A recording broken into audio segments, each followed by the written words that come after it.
এইবাৰ আহিলো আমি মেইন পৰীক্ষাটো যিটোৰ কাৰণে আপোনালোকৰ মিটিংখন কৰা হৈছে সামেটিভ এছেছমেন্ট 16 মাৰ্চৰ পৰা আপোনালোকৰ পৰীক্ষা হ'ব এই পৰীক্ষা যিবিলাক এক্সাম সেন্টাৰ আপোনালোকৰ এডমিট কাৰ্ডত পাব এক্সাম সেন্টাৰত হ'ব ষ্টাডি সেন্টাৰ বুলি কথা নাই এক্সাম সেন্টাৰত সিসিটিভি থাকা ৰুমত হয় আমাৰ পৰীক্ষা কমপ্লিটলি ফুললি প্ৰক্টৰ্ড এক্সামিনেশন গতিকে তাত আপোনালোকৰ এডমিট কাৰ্ডৰ তলত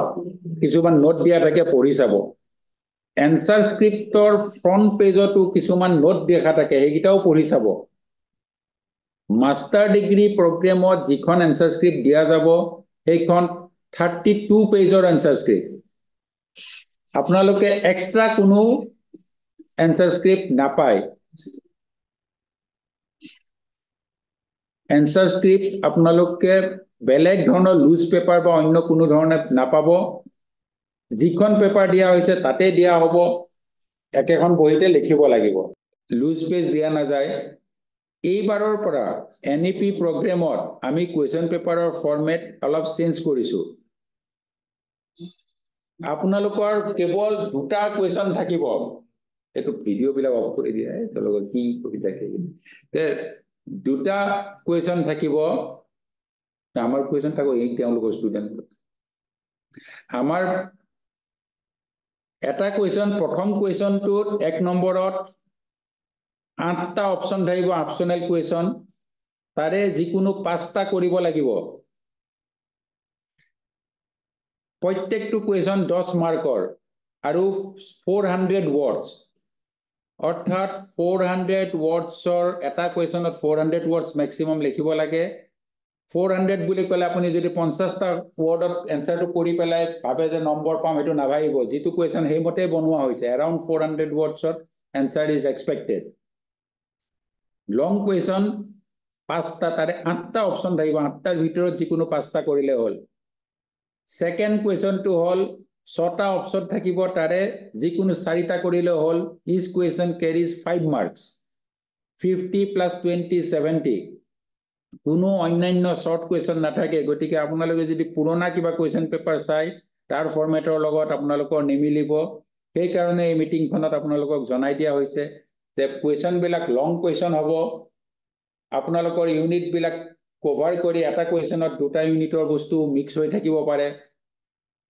গতিকে কিতাপখন ষ্টাডিজ আপোনালোকৰ এছএলএম খিনি ভালকে পঢ়ি আহিব আৰু পৰীক্ষাত এই কুৱেশ্যন গিটা এটাত 5টা 10 মাৰ্কৰ আৰু 4টা 5 মাৰ্কৰ কুৱেশ্যনৰ এনসাৰ লিখিব লাগিব পুৰণা কুৱেশ্যন প্যাটাৰ্নৰ লগত ইয়াৰ মিল নাই নেক্সট পেজ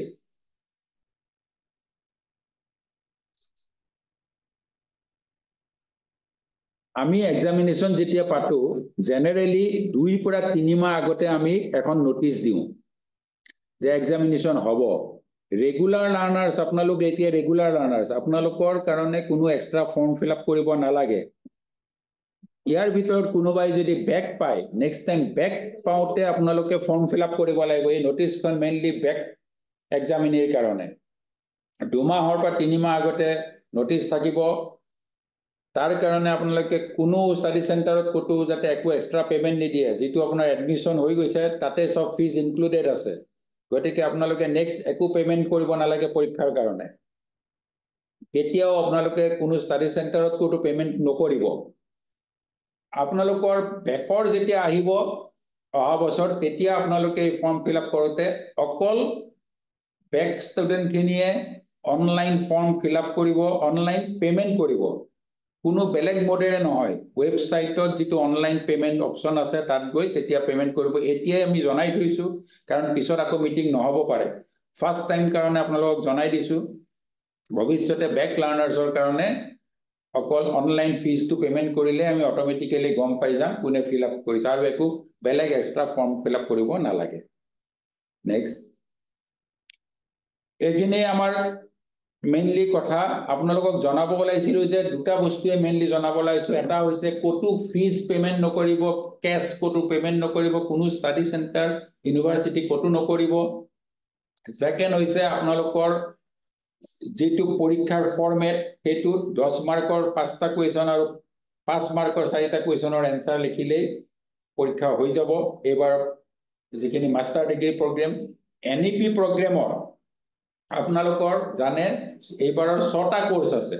বেছিভাগৰে এক্সেপ্ট এডুকেশ্যন সবৰ 6টা কোৰ্স থাকা মানে আপোনালোকৰ 6টা সাবজেক্ট কোৰ্স মানে 6টা সাবজেক্ট এটা আপোনালোকৰ ডিএসসি বুলি কয় মেইন পেপাৰ এখন আছে সেইখনৰ আপোনাৰ 3খনৰ পৰা 4খন এটা ডাটা ডিসিপ্লিন স্পেসিফিক ইলেক্টিভ প্ৰথমটো ডিসিপ্লিন স্পেসিফিক কোৰ সাবজেক্ট কিছুমানৰ 3খন কিছুমানৰ 4খন যাৰ 3খন আছে তাৰ ডিএসই এখন আছে বাকি এইসি আছে আৰু ভিএসি আছে গটিকে এবিলিটি এনহান্সমেন্ট আৰু ভ্যালু এডেড যেটো কোৰ্স সেইকিটা আপোনালোকৰ দুখন পেপাৰ এক্সট্ৰা আপুনি দেখিছে যে আমি পৰাপক্ষত দুটাৰ পৰা 3টা সানডে আমি ইউটিলাইজ কৰো সদায় সানডে পৰীক্ষা নহয় এইবাৰ 3টা সানডে আৰু 3টা উইকডেজত পৰীক্ষা আছে এক্সামিনেশন টাইম টেবুল চাই সেই মতে যাব যাৰ প্ৰ্যাকটিক্যাল আছে তেওঁলোকৰ কাৰণে এখন এক্সট্ৰা নোটিফিকেশন যাব যেটো পৰীক্ষা আপোনালোকৰ প্ৰ্যাকটিক্যালৰ টাইমিং আৰু ভেনু কোড হ'ব পৰীক্ষাৰ সেম সেন্টাৰতে যত আপোনালোকে বাকি থিওৰি পৰীক্ষা দিছে তাত কিন্তু প্ৰ্যাকটিক্যাল নহয় প্ৰ্যাকটিক্যালৰ নোটিফিকেশন পিছত হ'ব এমএসসিআইটি টাইপৰ যিকিখনৰ আছে তেওঁলোকৰ কাৰণে জনোৱা হৈছে